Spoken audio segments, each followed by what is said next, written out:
ની અંદર અથવા જે પણ વ્યક્તિ પ્રતિદિન અષ્ટાધ્યાય રુદ્રી કરે, આ અષ્ટ કહેતા આ 8 ભગવાન શિવના જે સ્વરૂપ કયા ને, આખી સૃષ્ટિ પણ જે ચાલે છે એ 8 તત્વથી જ ચાલે છે. જો આ 8 તમારા ફેવરમાં હોય ને તો દુનિયાની કોઈ જ વસ્તુ નથી, ચાહે મન હોય કે પૈસો હોય, તમે બધું જ પ્રાપ્ત કરી શકો. તમારી સંકલ્પ શક્તિ, ડિટર્મિનેશન, એ બધું જ તમારું મજબૂત થાય. આ અનુભવ સિદ્ધ છે. અને જેટલા લોકોએ પણ અષ્ટાધ્યાય રુદ્રી પ્રતિદિન કરે છે ને, મેં જોયું છે એ લોકોનું જીવન બધી જ રીતે એવું કહેવામાં આવે કે શિવ મહાપુરાણ એવું કહે કે જે પણ વ્યક્તિ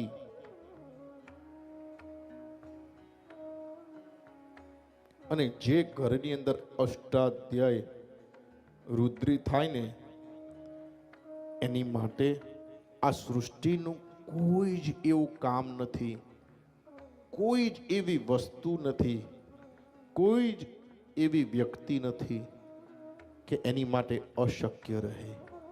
તમારો કોઈ બી સંકલ્પ હોય ને, અને હું તો કહું છું શિવજી પાસે માંગો ને તો મોટું જ માંગજો, નાનું માંગતા જ નહીં. મારવો તો પીર મારવો, પેદો મારીને શું કરવો? શિવજીને તમે નાની વસ્તુ કહો તો શિવજી કરે જ નહીં, કે બટા રહેવા દે. મોટું જે અશક્ય થતું હોય ને એ જ ભગવાન પાસે માંગવું. હા, એ પ્રમાણે પૂજા કરવી. માંગવામાં તો કોઈ બાકી ના રાખે.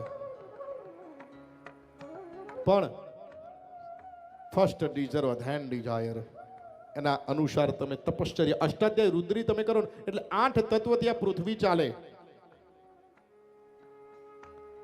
આમ તો સાયન્સે પહેલા એવું કહ્યું કે 98 તત્વ છે, એલિમેન્ટ. પછી કહ્યું કે 105, પછી કહ્યું 112, અને પછી કહ્યું 130, અને અંતે કહ્યું કે 5 તત્વ છે આ સૃષ્ટિ ચાલે છે. કયા? અગ્નિ, વાયુ, પૃથ્વી, જલ, આકાશ. અને બીજા 3 તત્વ કયા? સૂર્ય, ચંદ્ર અને આત્મા. એટલે 5 ને 3 8. એટલે અષ્ટાધ્યાય રુદ્રીમાં આ બધું તમારા કંટ્રોલમાં થઈ જાય. જન્મ છે, મૃત્યુ નિશ્ચિત છે, અજર અમર કોઈ દિવસ કોઈ થવાનું નથી. પણ જેટલું જીવીએ એટલું તો સારું થાય, જે વિચારેલા સંકલ્પ સિદ્ધ થાય, એ બહુ મહત્વનું છે. માટે અષ્ટાધ્યાય રુદ્રી આપ ઘરે કરજો. એક દિવસ આપને શિવલિંગ પણ